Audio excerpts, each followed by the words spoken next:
After the initial excitement generated by 4.0's introduction featuring the majesty of getting relentlessly ganked in Pyro and server meshing ensuring there are hundreds of people lined up to gank you in Pyro, it all kinda collapsed into a world of inaccessible elevators and frozen hangar doors leaving players trapped wherever they logged off. But 4.01 showed up to deliver us from that stagnant hell by providing an update that didn't actually fix any of that. So CIG's trip back to the drawing board has brought us some server updates and a new patch that's set to fix everything and let us finally get back to once again efficiently getting ganked in Pyro. It's time for Star Citizen Alpha 4.02. No update is a real update unless it brings ships to the table, and this update is as close to an update as you can get because it includes the almost new Misc Fortune. You might be confused that this looks like a Misc Prospector, because it's a Misc Prospector, except instead of mining saddlebags on the side, it has 12 SCU of cargo space. And instead of a mining head attached to its extended protuberance, it has a salvaging head ready to thrust into some new gameplay. However, this non-variant ship variant has more variants than it seems from a simple inspection. The mining ore processor was ripped out and replaced with the always desired access to the rear, which provides that coveted dual entry as well as an additional 4 SCU of cargo grid to conveniently haul more crap or provide a cozy living area. A few steps further inside will bring you to a bay flanked on either side with salvage processors, allowing you to churn out that RMC at speeds that will leave you staggering with the question of why it ever needed 2 salvage processors at all. But those crates won't get packed inside of your ship, they'll instead be juggled into the exterior cargo grids without needing you to lift a finger toward the trigger of a tractor beam. Further inside your reservoir tip tube, you'll find the familiar hab section with those cozy misc beds, non-functional water dispenser, and the always useful shitter shower, as well as your main entrance. And through one more door, you can bust right into the bubular cockpit, providing you a view so clear that you'll feel like your bare skin is exposed to the vacuum of space. But rather than providing a salvage ship option that sits cozily in the middle of the 2 existing salvage extremes, the Misc Fortune exists to go head-to-head with the workhorse of the profession, the Vulture. They're the same pledge price and will probably have similar in-game prices when the Fortune is purchasable there, so which one is actually better? Both have all of the standard salvage powers to scrape, break, and desiccate, and each has a 13 SCU hopper to store all of those munched and crunched ship pieces. However, the Fortune lets you switch on the processors and pack those sautéed ships neatly into boxes without even leaving your seat.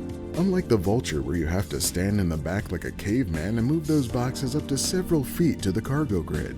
The Fortune also officially has more cargo space with its additional 4 SCU on the ramp, but the non-grid space of the Vulture can pack a good bit more random junk in for as long as unsecured cargo continues to be a thing you can do without consequences.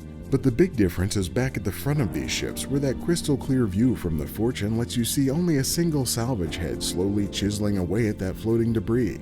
The pain of meticulously stripping the surface off ships with the Vulture doesn't seem nearly as bad when you're forced to take on the task at half the speed.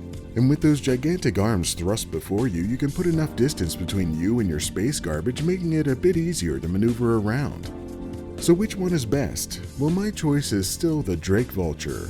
Why? Because I like it, but also because stacking some boxes for a few minutes is not nearly as bad as the sadistic monotony of dragging that single scraping beam across the metal faces of ship hulls like you're pressure washing with a Super Soaker 50. Yet if you want to take a break from cleaning up everyone else's messes and make some of your own, you might want to check out the next step in monetization of slightly altered ships with the Anvil Super Hornet Mark II.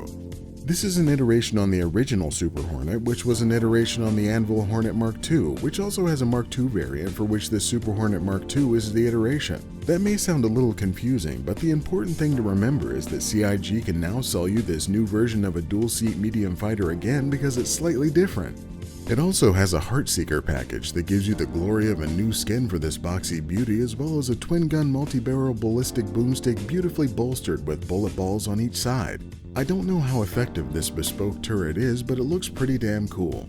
But if looking cool is your goal, then you might want to take the time to check out the ongoing event Fight for Pyro.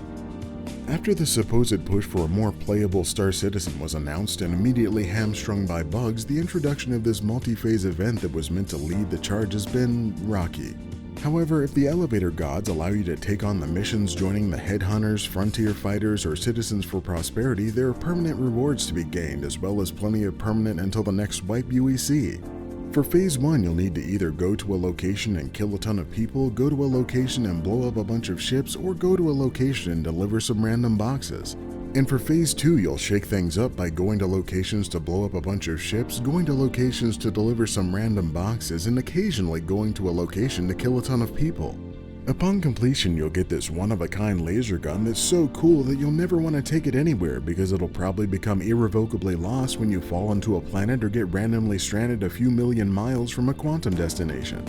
But if you completed the Save Stanton missions of cargo trucking and rampant murder, you'll also be rewarded with faction-specific ship paints for each of 4 ships as a special bonus, because nothing says thank you for saving us from certain death like making your ship a slightly different color.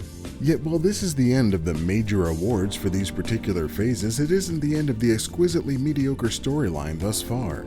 4.02 brings to the players the all-new Supply or Die event. Here you'll take on a slew of possible missions that have you doing regular mundane things like obtaining salvage or mining materials for your various factions, or taking a trip into the chaos to pick up anywhere between a handful and an absolute assload of Detatrine from a veritable war zone. Detatrine only comes from a small number of depot locations across Pyro, and all of those locations are manned by a swarm of casually inept Xenothreat NPCs. However, after clearing them out, you'll face the real challenge of getting these cargo elevators to actually work and deliver that sweet, highly explosive Detatrine to the surface for you to load up. But if you do manage to get out of there without someone coming along and freely murdering you in the national pastime of Pyro, you can deliver this order for massive profit even larger than the regular resource missions. And after doing a ridiculous number of them by yourself or with a coordinated group of masochists, you'll get additional permanent rewards for your account and all the pride and accomplishment you've always wanted from this game. Star Citizen Alpha 4.02, the update to fix the broken update that was supposed to fix the broken update. But if you'd like to see more almost informative Star Citizen videos for previously probably broken updates, like this video and check them out right here.